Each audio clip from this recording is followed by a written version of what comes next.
queridos, sejam muito bem-vindos para mais uma aula da Polícia Penal de Minas. Direito Constitucional, hoje vamos trabalhar um ponto bem específico que vai aparecer no seu concurso público. Nós vamos trabalhar hoje os servidores públicos, vocês daqui a pouco, depois de aprovados, empossados no cargos de policiais penais de Minas, vocês serão servidores públicos do Estado de Minas. E a gente vai estar aqui super orgulhosos da sua aprovação. Só que para isso, você precisa conhecer alguns preceitos importantes, alguns conceitos importantes sobre essa nobre função de ser servidor público. E aqui, pessoal, a gente vai estudar o artigo 37. Para a aula de hoje, eu trouxe pontos específicos do artigo 37 da Constituição Federal, naqueles incisos que tratam da função ali da administração do servidor público. Trouxe conceitos específicos, e aqui eu vou trabalhar alguns conceitos que muitos candidatos têm dúvida, não sabem ali distinguir um do outro, e hoje eu vou solucionar as dúvidas desses conceitos básicos. Lógico que a gente vai ver alguns incisos do artigo 37. Já te adianto que para sua prova você precisará conhecê-los, precisará estudar esses incisos. No nosso curso regular, nós estudamos todos os incisos do artigo 37. Então, você vai ter aula comigo, você vai ver todos esses incisos, a gente vai trabalhar um por um. Eu vou te mostrar pontos específicos e a forma como o seu examinador pode te cobrar em prova. Mas na aula de hoje eu selecionei conceitos básicos para que você tenha aí, forme aí essa noção, essa introdução da questão do servidor público. Vamos começar a trabalhar? Vem comigo então. Vamos começar direito constitucional da administração pública, agentes públicos. Então agora, dentro do tema administração pública, a gente trabalha os agentes públicos. Administração pública, nós temos o conceito, as noções gerais, quando a gente trabalha o artigo 37 caput, e agentes públicos é o artigo 37 incisos, com todos os seus incisos, artigo 40 e artigo 41, que trata aí dos servidores públicos. Quando eu falo em agentes públicos, o que seria agente público? Agentes públicos, então, é considerado como qualquer pessoa que age em nome do Estado, independentemente de vínculo jurídico, ainda que atue sem remuneração ou transitoriamente. Isso aqui é muito importante, por quê? A ideia que as pessoas têm de agentes públicos são aquelas pessoas que vão atuar com vínculo com a administração pública e que necessariamente precisam ter uma remuneração. Nem sempre. Por exemplo, quando nós temos lá o agente público, quando o jurado é convocado para o tribunal do júri, ali ele está exercendo uma função administrativa. Naquela situação do júri, que a pessoa é convocada para o júri, ele está atuando, ele é ali um agente público. Temos as características que no nosso curso regular a gente estuda, as diferenciações, mas ali ele é um agente público. Por quê? Ele está atuando em nome da administração pública, em nome do Poder Judiciário, mas ele é de forma transitória, por certo período de tempo. Então, olha só, a Lei 8429 vai falar para a gente o seguinte: reputa-se agente público, ou seja, considera-se agente público, para os efeitos dessa lei, todo aquele que exerce, ainda que transitoriamente, ou seja, por tempo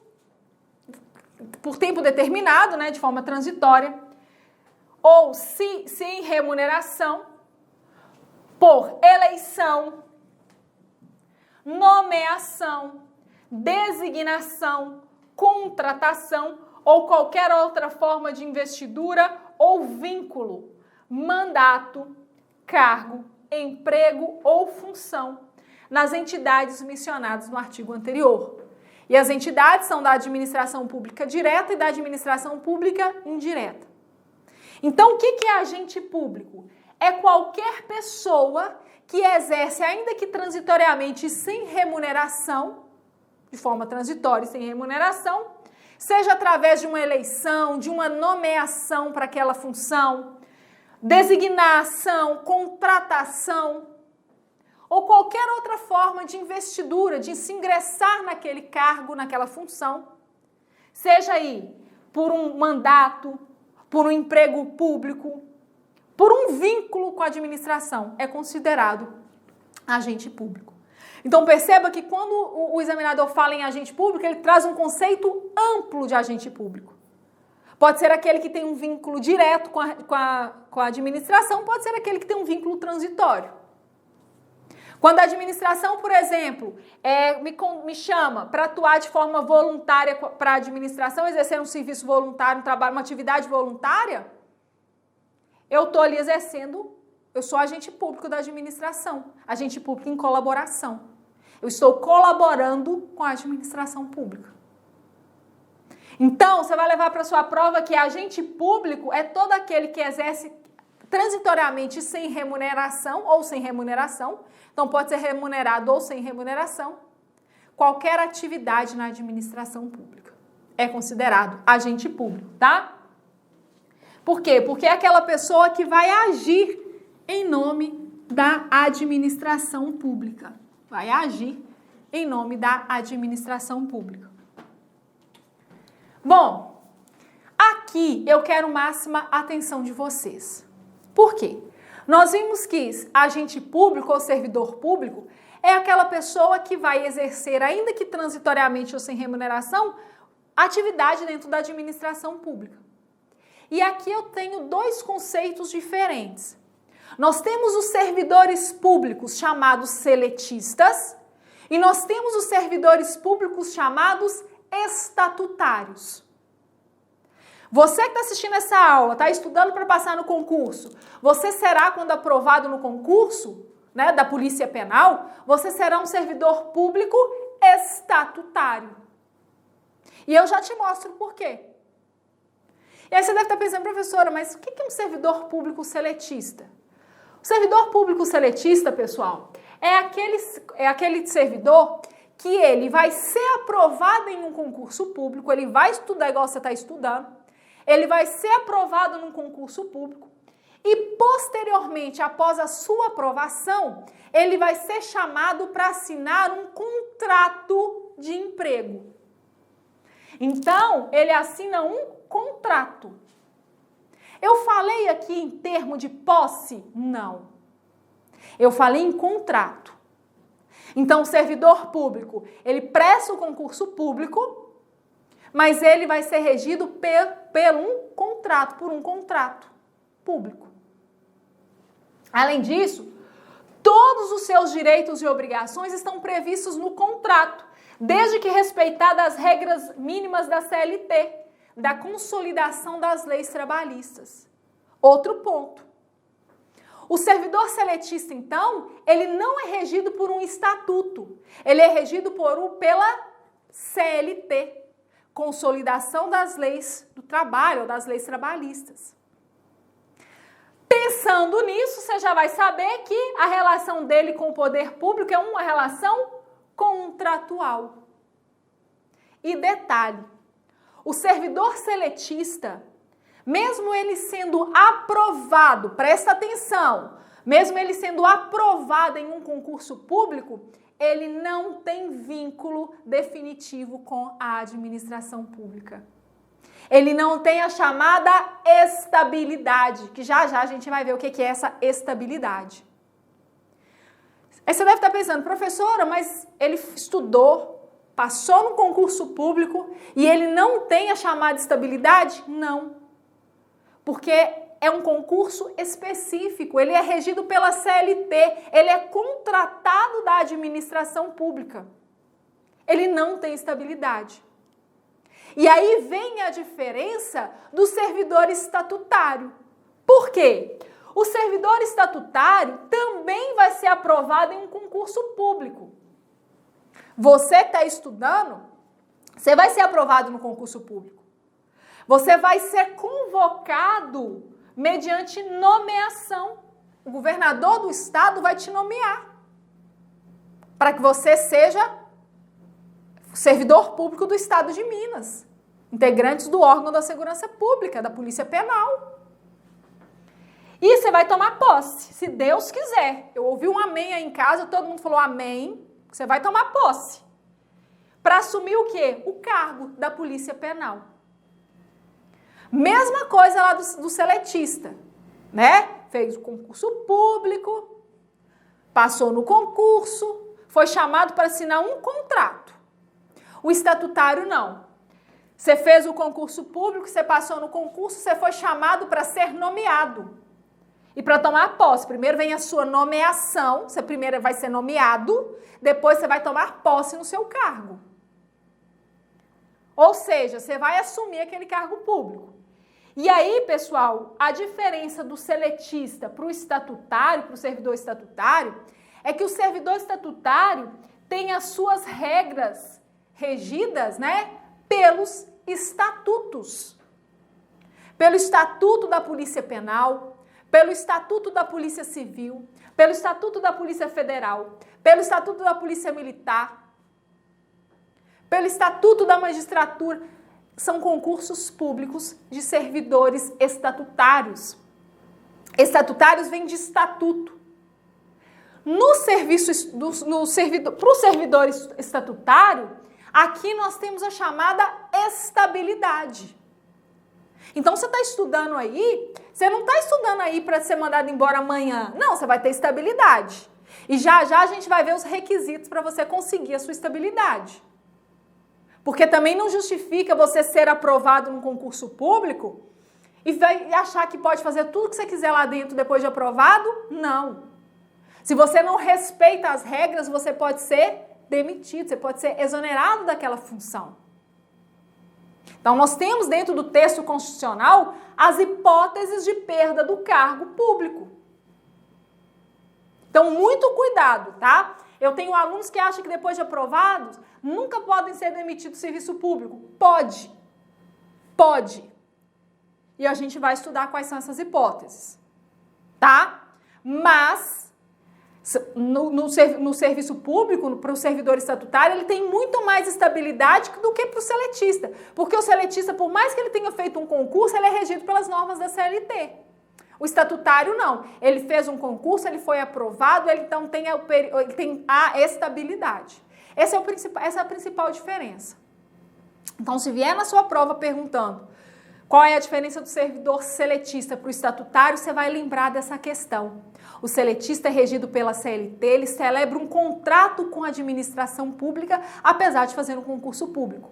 O servidor estatutário não. O servidor estatutário ele é aprovado em um concurso público, ele celebra um termo de posse com a administração pública, ele vai então ser empossado naquele cargo e ele é regido por um estatuto, o estatuto da sua classe profissional.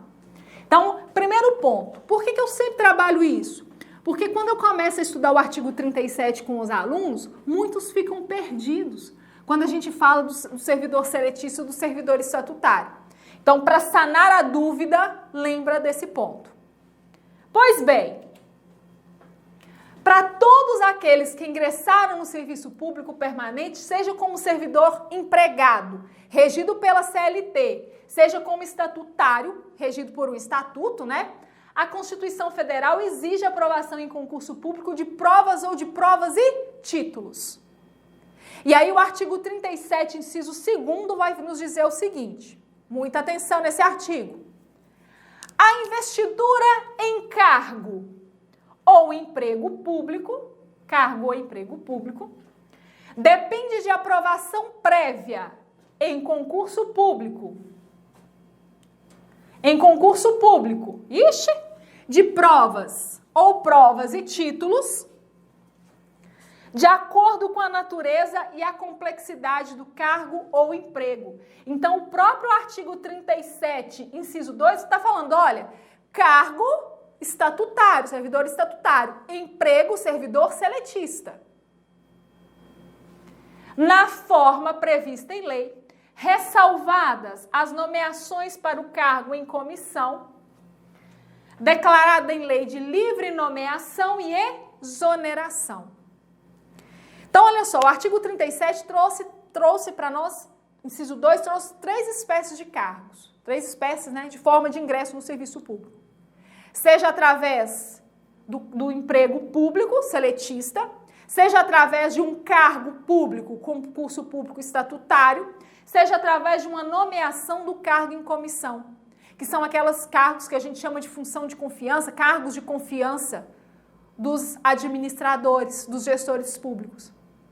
A diferença aqui do cargo em comissão é que o servidor público, ele pode ser exonerado a qualquer momento. Servidor não, né? A pessoa que está aí, o agente público que está nessa função em comissão, ela pode ser exonerada a qualquer momento. Assim como ela pode ser nomeada, ela pode ser exonerada. Ela não tem um vínculo garantido com a administração pública. Artigo 37, inciso 2, cai na sua prova o tempo todo. Por quê? Letra de lei. O examinador quer saber se você conhece as espécies, as formas de ingresso na administração pública.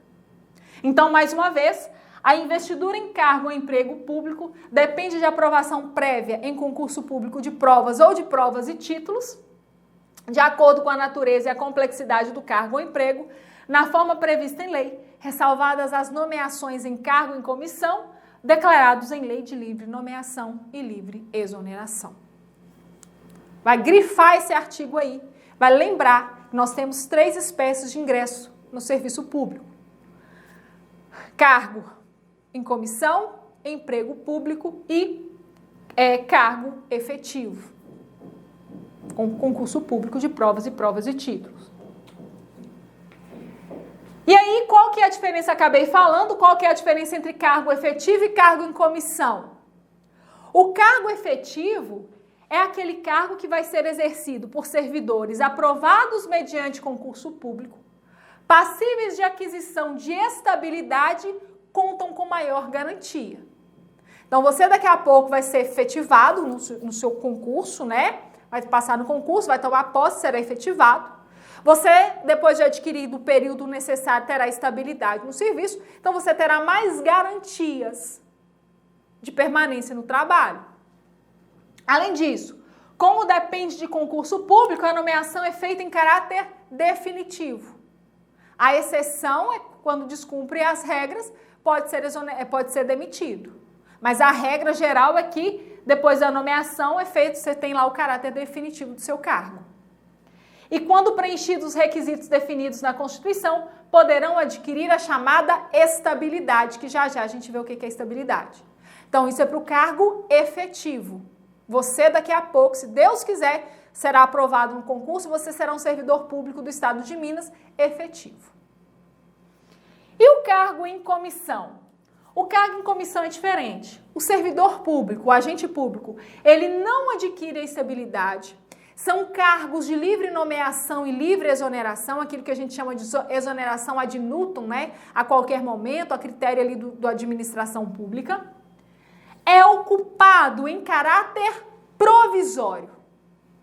Você pode ficar lá, por exemplo, se for num município, você pode ficar lá 4 anos, como você pode ficar 15 dias, um dia, 6 meses, 1 ano. Enquanto você for útil para a administração pública, você permanece. Então, tem um caráter provisório. A escolha das pessoas que vão trabalhar nesse cargo em comissão é feita com base no quê? Na confiança. São os chamados cargos de confiança. Todo mundo conhece alguém que exerce um cargo de confiança. Cargo de confiança do município X, cargo de confiança do Estado. Você, servidor público, você pode exercer um cargo de confiança, sabia? Quando você for aprovado, se for aí um bom funcionário público, né, um bom agente, um bom policial penal, e a administração pública tiver interesse, ela pode te nomear para um cargo de confiança. Por quê? Você pode assessorar esse cargo. Você não vai perder o vínculo do seu cargo efetivo, tá? Você pode ser designado para um cargo de confiança, um cargo em comissão. São hipóteses. Podem ser exonerados ad nutum e os servidores comissionados, né? Quem exerce o cargo em comissão são os chamados servidores comissionados, não precisam de concurso público para o provimento do cargo, mas não têm garantia da continuidade da função. Eu, por exemplo, já exerci um cargo de confiança em uma administração pública. No final da gestão, com a entrada de um novo gestor, ele não teve interesse em me manter no cargo, acabei saindo. Então, os cargos em comissão são cargos de confiança do gestor público. Seja ele presidente da República, seja ele governador, seja ele prefeito. Seja ele aí da administração pública indireta também, fundação, autarquia, empresa pública, são cargos de confiança. Tá? Você não tem estabilidade nenhuma, vínculo nenhum com questão de estabilidade nesse serviço. E aí, o que é essa estabilidade que eu tanto falo, né? O servidor seletista não tem essa estabilidade, o comissionado não tem essa estabilidade, mas o estatutário tem. A estabilidade, pessoal, e muita atenção aqui, a estabilidade é uma prerrogativa constitucional. Então, está previsto no texto da Constituição, no artigo 37, atribuída aos servidores públicos, detentores de cargos de provimento efetivo, então só quem é efetivo é que tem essa estabilidade, após a aprovação em concurso público de provas ou de provas e títulos, de permanência no serviço público, desde que não advenha alguma das situações regulamentadas pelo próprio texto constitucional. Então, o texto constitucional vai trazer as hipóteses em que você adquire a estabilidade. A gente já vai trabalhar essas hipóteses.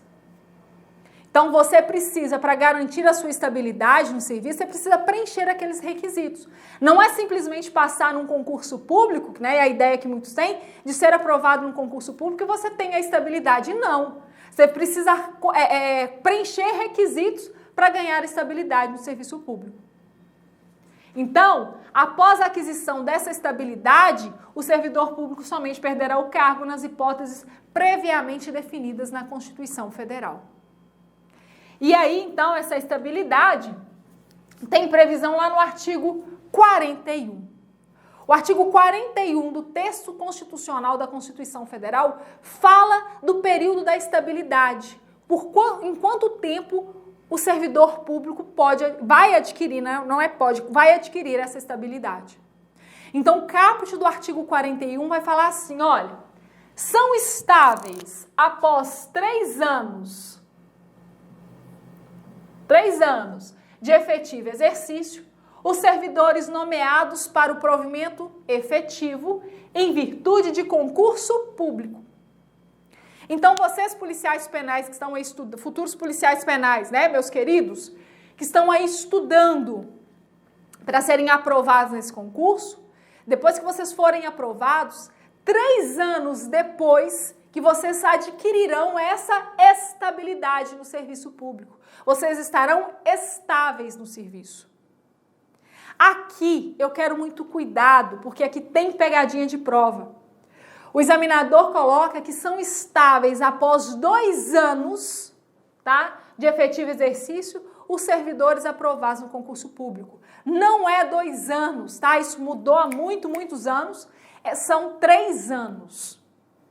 Então, após 3 anos de efetivo exercício público, né, depois de aprovado, que vocês vão adquirir, então, a estabilidade.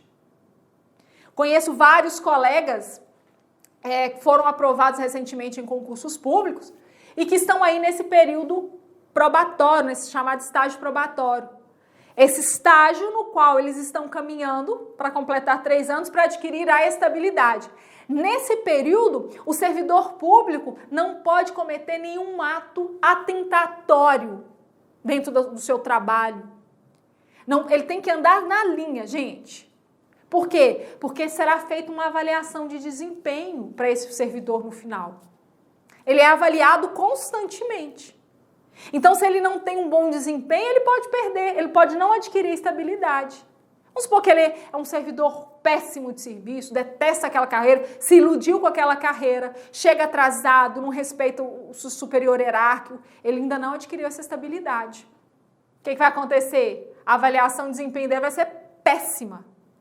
E aí é interessante, é eficiente para a administração pública manter aquele servidor? Não. Então, são estáveis após 3 anos de efetivo exercício os aprovados no concurso público. E o artigo 41, parágrafo 1º, vai trazer as hipóteses em que o servidor público pode perder o cargo público. Então, a regra é a chamada estabilidade. E aí, o parágrafo 1º vai falar, olha, se você, servidor público, não cumprir esses requisitos, você vai perder o cargo. Então, quais são essas hipóteses em que o servidor público poderá perder o cargo? Primeira situação, em virtude de sentença judicial transitado em julgado. O servidor público só perde o cargo por uma sentença judicial transitada em julgado. É a primeira possibilidade. Cometeu algum crime relacionado à atividade? Transitou em julgado? Pode perder o cargo público. Segundo, mediante processo administrativo em que lhe seja assegurada a ampla defesa. Servidor público, após adquirir a estabilidade, depois de 3 anos, comete um ato que está indo contra o estatuto do servidor público. Comete um ato ilícito na administração pública. Precisa ser apurado. E aí vai ser apurado através de um processo administrativo. Esse processo administrativo vai determinar se o servidor público ele tem condição, apurar se ele tem condição ou não, se ele é culpado ou não por aquele ato que está sendo a ele imputado. Se ele for condenado pela administração pública, ele pode perder o cargo. Mas, para isso, esse processo administrativo tem que ser assegurado para ele a ampla defesa e o contraditório. Tem que dar o direito dele produzir as provas, produzir a sua inocência. Mostrar para a administração pública que ele é inocente. Tá? E a próxima hipótese, a terceira hipótese, é mediante procedimento de avaliação periódica de desempenho na forma da lei complementar assegurada a ampla defesa. Sempre a ampla defesa está presente, é mesmo que a gente vive no Estado democrático de direito. E aqui, pessoal, essa avaliação periódica de desempenho é uma avaliação que é feita de tempo em tempo, de acordo com o Estatuto do Servidor Público, para avaliar o desempenho daquele servidor público. Para ver se ele está sendo eficiente, se ele está conseguindo produzir de acordo com o que a administração pública quer. E aí, se essa avaliação de desempenho for negativa, se esse servidor não cumprir as expectativas da administração pública, ele pode perder o cargo. Então, nós temos aqui 3 hipóteses de acordo com o artigo 41, parágrafo 1º, em que o servidor público poderá perder o cargo. É a exceção, não confunda. Isso é uma exceção, porque a regra é a chamada estabilidade do serviço público. Então, vamos relembrar quais são essas hipóteses da perda do cargo. O servidor público estável só perderá o cargo em virtude de sentença judicial transitada em julgado, mediante processo administrativo em que lhe seja assegurada a ampla defesa, ele vai lá no processo administrativo apresentar a sua defesa, e mediante procedimento de avaliação periódica de desempenho na forma da lei complementar, assegurada a ampla defesa. Já vi servidor perder o cargo? Já. Nessa hipótese aqui, ó. Por processo administrativo, tá? A comissão entendeu que ele infringiu lá determinada norma do estatuto e aí acabou condenando. Lógico que depois ele recorreu para o Poder Judiciário e aí eu não tive mais notícia. Mas ele teve lá suas penalidades, ele perdeu o cargo. Foi uma coisa muito grave que ele cometeu dentro da administração pública desse local onde ele trabalhava.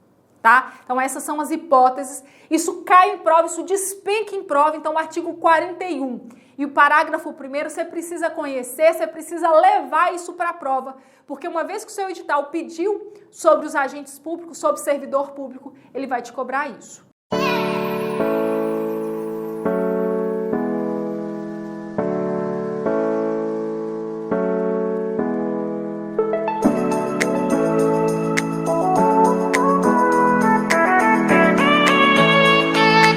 galera, tudo bom com vocês? Meu nome é Gabriel Santos, sou daqui de Águas Formosas, sou policial penal, fui um dos primeiros alunos do Davi, do Monster, lá no começo, quando tudo começou.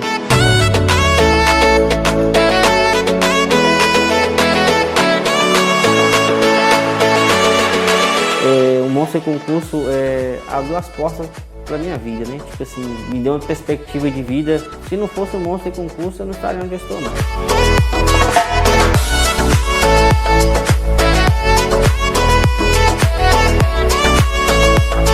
Assim, devo muito, né, à equipe, porque igual eu não sabia nada, não tinha conhecimento nenhum de direito. Claro que tem a minha dedicação, mas se não fosse por eles, eu hoje não estaria aqui. E é um sonho estar aqui, fico muito feliz, honrado. Além de tudo, fiz muitos amigos nessa caminhada toda aí, né, com os professores, né, com a equipe.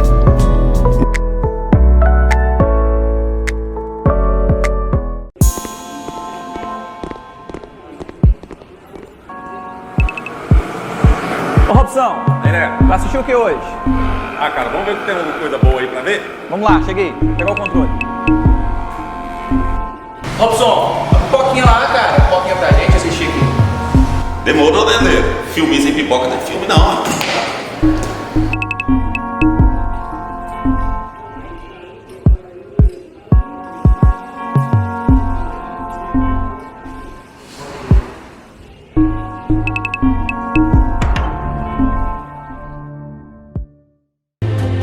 There's no doubt our attractions will drive kids out of their minds. Grandpa! We're gonna make a fortune with this place. Calma, Robson. Isso não é o que você está pensando. Isso é a maior plataforma gratuita para concurso público do Brasil, Monsterflix, meu querido. É isso mesmo, Thaleson Faleiro. Sem anuidade, sem mensalidade. Simples assim e de graça, moleque. Olha, é só acessar www.monsterflix.com.br, cara. Vamos lá. Olá, Robson. Bem melhor que futebol. Aulas gratuitas, atualizadas, com os melhores professores do Brasil e ainda mais. Tudo de graça, filho, gratuito.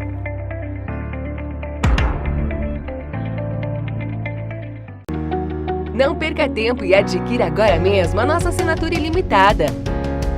São vários conteúdos para você mudar de vida em 2021. Acesse agora www.monsterconcursos.com.br ou fale conosco através das nossas redes sociais. Aqui é Monster, tudo nosso e nada deles.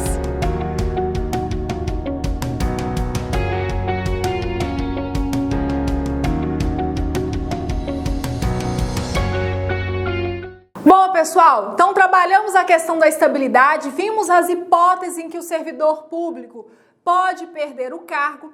Agora a gente vai trabalhar o chamado estágio probatório. Você, servidor público, futuro servidor público, você passará por esse estágio probatório. E o que é esse chamado estágio probatório, professora? O estágio probatório, pessoal, é a fase no qual você, aprovado no concurso público, será avaliado. É aquele período entre a aprovação, a nomeação e a posse, então quando você for empossado e começar a trabalhar, até o período em que você vai adquirir a estabilidade. Esse período de 3 anos é chamado estágio probatório. Você estará ali sendo provado o tempo todo, avaliado o tempo todo.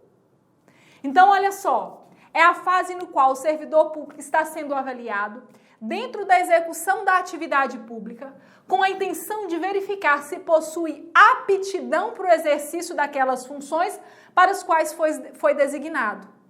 Analisando-se aspectos com sua aptidão e capacidade para o desempenho do cargo, observando fatores de assiduidade, se você é pontual para chegar no seu serviço, se você é disciplinado, questão da disciplina, capacidade de iniciativa. Você tem iniciativa para resolver os problemas lá dentro do estabelecimento prisional, aonde for necessário?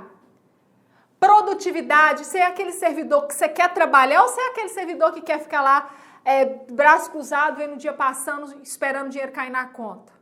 Isso tudo é avaliado dentro do estágio probatório. Responsabilidade. Você é responsável por suas tarefas?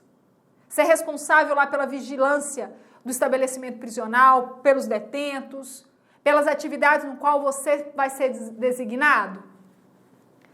Necessários, então tudo isso é necessário à garantia da eficiência na prestação da atividade pública pelo órgão. Então, em linhas gerais, o estágio probatório é o período no qual você será avaliado com suas qualidades e imperfeições, porque ninguém é perfeito, pela administração pública. Nesse caso, vamos supor, se você não é disciplinado, indisciplinado, faz bagunça, gera confusão lá dentro do estabelecimento prisional, nesse período, na sua avaliação de desempenho, ela vai ser péssima. Então, você pode vir a perder o cargo público. O seu cargo de servidor público. Então, o estágio probatório ele é importante, porque ele é esse período em que você ainda não tem a estabilidade, você está correndo atrás dela, e você, então, será avaliado nesse lapso temporal. Estágio probatório. Então, não confunda estágio probatório com estabilidade. A estabilidade é após passar por estágio probatório, você já adquire ela, depois de 3 anos. O estágio probatório é esse lapso temporal, esse período em que você será aí avaliado. Tá? Estágio probatório. Resumindo, para aquisição da estabilidade, que é de 3 anos, após 3 anos, é indispensável a comprovação de 2 requisitos cumulativos, quais sejam 3 anos de efetivo exercício no cargo, então você tem que trabalhar durante 3 anos para você adquirir a estabilidade, e aprovação em avaliação especial de desempenho por comissão especial constituída. Então, além daquela avaliação periódica que vai ser feita de tempo em tempo, você ainda vai passar no final dos 3 anos, né, depois de adquiridos 3 anos, por uma avaliação especial de desempenho. Então, na verdade, você é avaliado várias vezes. E essa avaliação especial de desempenho é que vai determinar se você é apto ou não para o exercício daquela atividade. Tá? Então, muito cuidado aí, vocês futuros policiais penais, conheçam a atividade, tá? Eu sempre falo isso com os alunos. Conheçam as atividades, o cargo que você almeja conquistar. Que você está estudando, ralando para passar nesse concurso.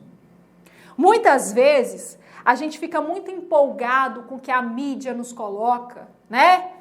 Você quer ser policial penal, aí a gente vislumbra uma carreira que talvez você não tenha ali o emocional para aquilo.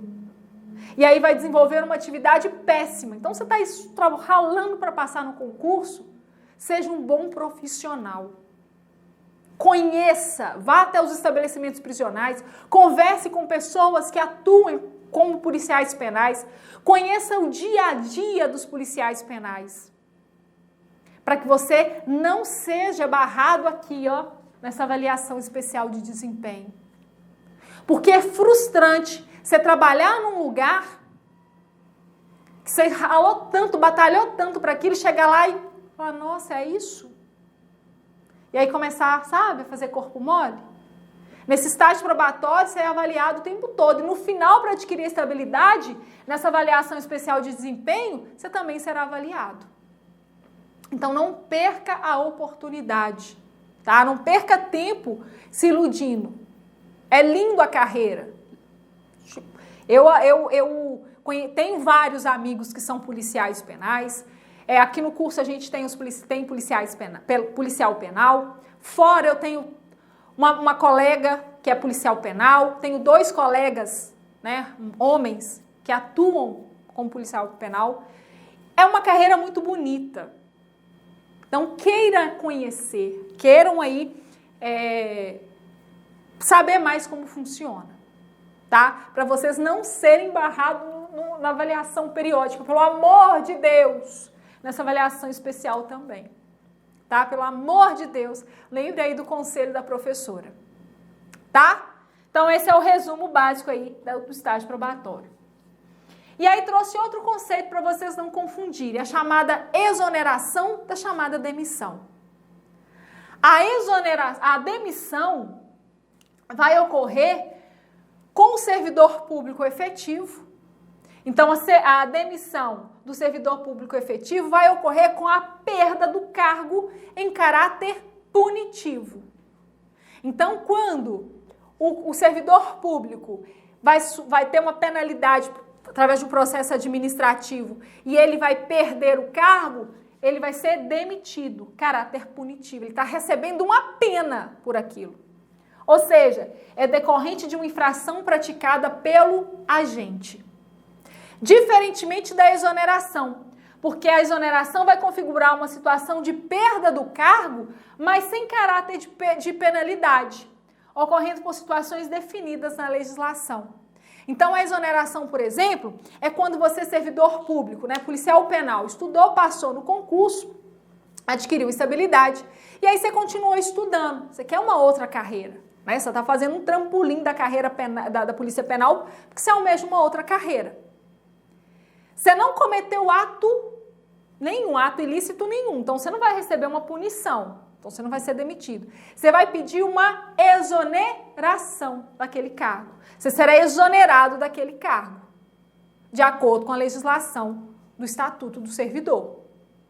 Recentemente tive uma colega que era servidora pública, né, de um local, e ela foi aprovada em um outro concurso público. E ela queria tomar posse naquele outro concurso, porque o cargo era melhor, o salário era melhor, era o que ela queria.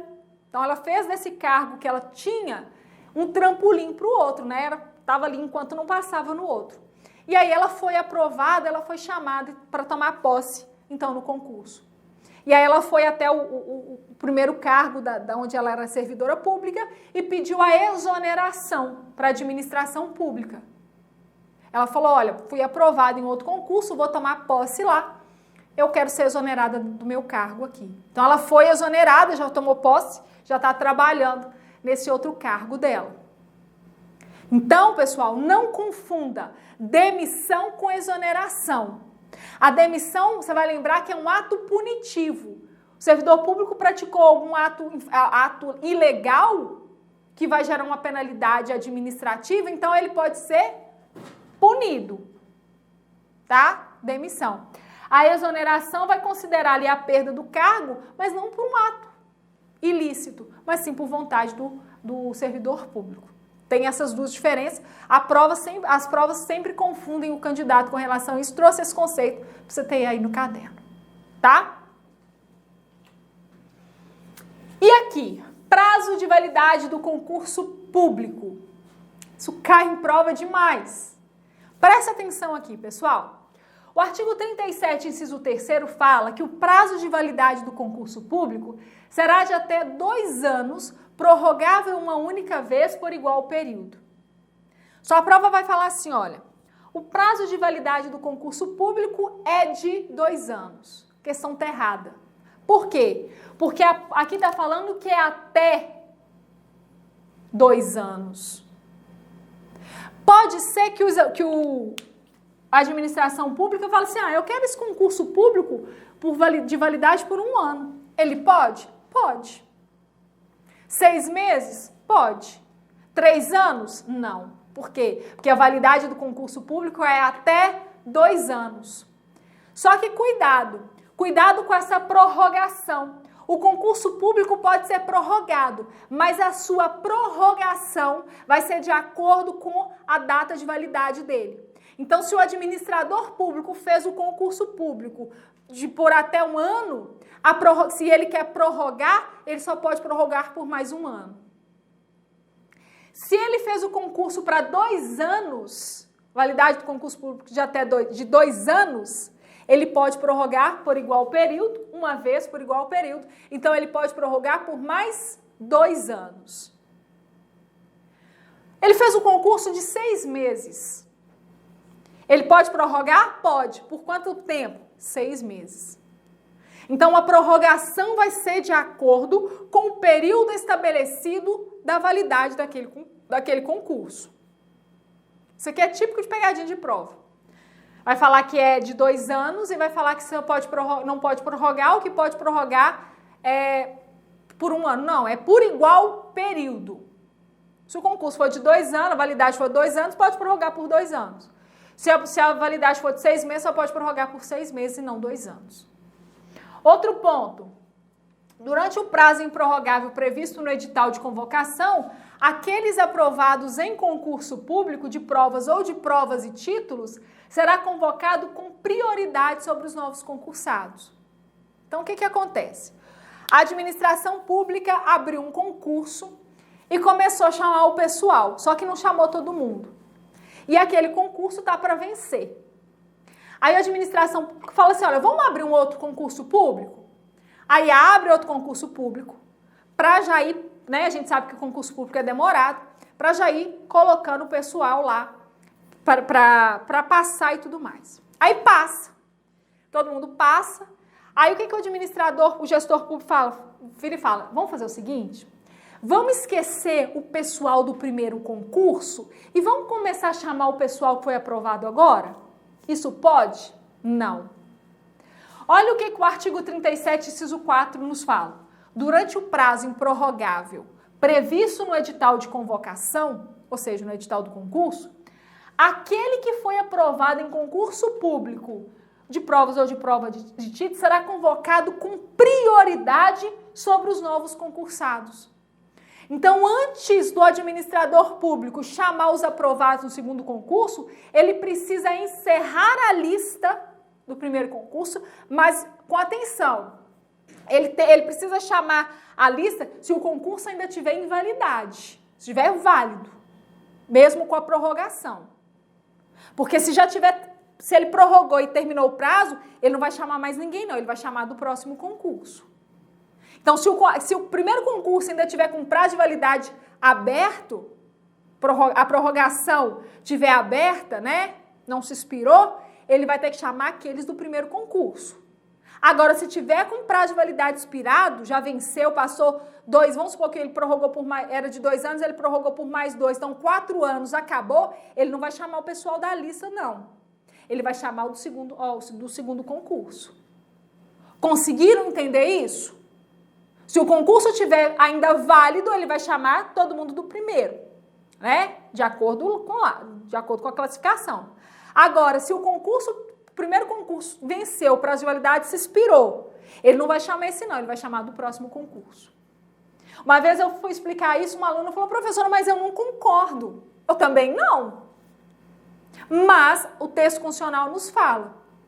Você vai, enquanto tiver validade o concurso, você vai chamar com ordem de prioridade aqueles que já foram aprovados no primeiro concurso. Se o prazo se encerrou, se o concurso perdeu a validade, você vai chamar o do segundo concurso.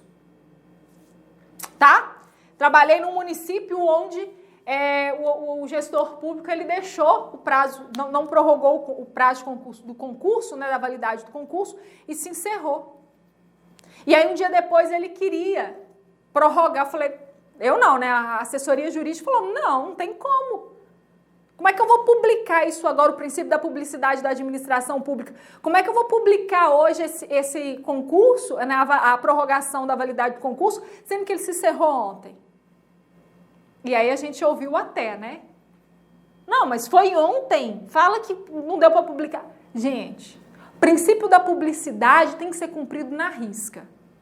E eu sou daquelas metódicas, tá? Eu no meu dia a dia, eu sou metódica. Se não pode, não pode. Não vem com aquela ideia comigo de abrir uma brechazinha. Para mim, não tem brecha. Não pode, não pode.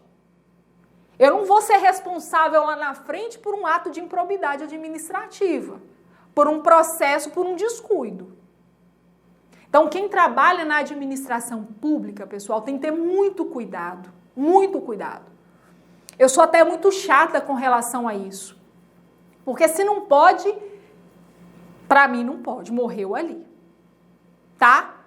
Então, cuidado aí com esse prazo, entender esse prazo aí do artigo 37, inciso 4º, dessa prorrogação e da convocação para os concursados.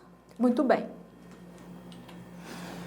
O requisito básico para a garantia da impessoalidade, moralidade, isonomia, né, que são os princípios lá da administração pública, no acesso a cargos públicos, é através da realização do concurso público, seja de provas ou de provas e títulos, uma vez que os critérios de seleção são objetivos. não se admitindo quaisquer espécies de favoritismo ou discriminação indevida. Então, o princípio da igualdade no concurso público está ali expresso, né?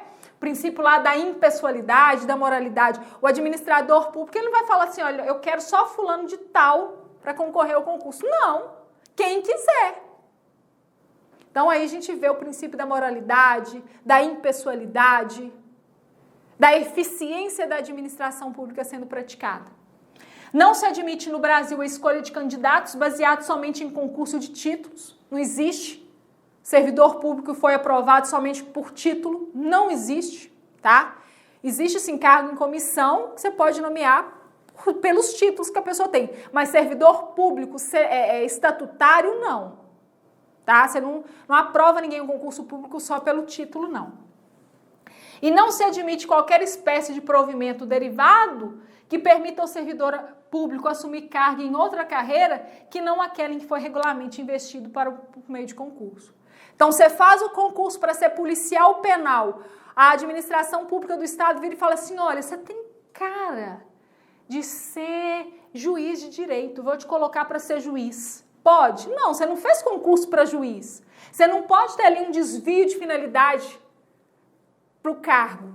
É o que fala aqui, olha. Não se admite qualquer espécie de provimento derivado que permita ao servidor assumir cargo em outra carreira que não aquele que ele foi aprovado. Então, passou para a Polícia Penal, você vai tomar posse no cargo da Polícia Penal. Passou para juiz, você vai tomar posse no cargo da magistratura. São coisas distintas. Não caça confusão não, porque não pode, é vedado pelo texto constitucional. O edital poderá dispor, edital do concurso, né? Poderá dispor acerca do concurso com prazo inferior a 2 anos. No entanto, a prorrogação será por igual período e uma única vez. Acabei de falar isso com vocês a respeito dessa prorrogação. As prorrogações devem ocorrer antes do término da vigência originária. Acabei de falar, dei o exemplo lá do município onde eu trabalhava, que a administração pública deixou o concurso vencer e no dia seguinte queria publicar, não pode, tem que ser dentro do prazo de validade. E a anulação da nomeação em decorrência da irregularidade do concurso público deve respeitar o devido processo legal. Então, a anulação de nomeação, né, deve respeitar o devido processo legal, deve dar ali contraditória e ampla defesa. Aconteceu, salvo engano, no Rio de Janeiro, uma anulação de um concurso público de nomeação de servidores, salvo engano, da Defensoria Pública, em que o concurso já tinha expirado o prazo de validade, a administração pública não avaliou, não observou e nomeou, então, os defensores públicos. E depois constatou-se que essa nomeação era irregular. Depois de um tempo, constatou que essa nomeação é irregular, precisou anular. Só que essa anulação foi através de um devido processo legal. Foi dado garantia constitucional de ampla defesa e contraditório para os defensores públicos que tinham sido empossados na época, nomeados na época ao cargo, e a administração pública também de justificar aquele erro grotesco que aconteceu. Então é isso que está falando, olha, anulação de nomeação em decorrência de irregularidade do concurso público deve respeitar o devido processo legal. Qualquer coisa dentro da administração pública tem que ser respeitado o devido processo legal. E artigo 37, inciso 9. A lei estabelecerá os casos de contratação por tempo determinado para atender a necessidade temporária de excepcional interesse público. Aqui eu tenho as chamadas contratações temporárias. A administração pública pode sim contratar de forma temporária, mas tem que justificar a medida excepcional. A regra é que se faça concurso público, a exceção é que seja feita, então, a contratação excepcional, temporária, por tempo determinado. E aqui, pessoal, nós temos a possibilidade de cumular cargos. Esse inciso cai bastante também. É o inciso 16, que fala que é vedado a acumulação remunerada de cargos públicos, exceto quando houver compatibilidade de horários. Então, a regra é, não pode acumular cargos públicos. Mas se houver compatibilidade de horário, desde que preenchidos, o que diz o inciso 16, pode. Então, quem pode acumular cargos? Pessoas, 2 cargos de professor, então, eu tenho um cargo de professor, eu posso acumular outro cargo de professor? Posso, tá? Na administração pública, eu sou servidora pública.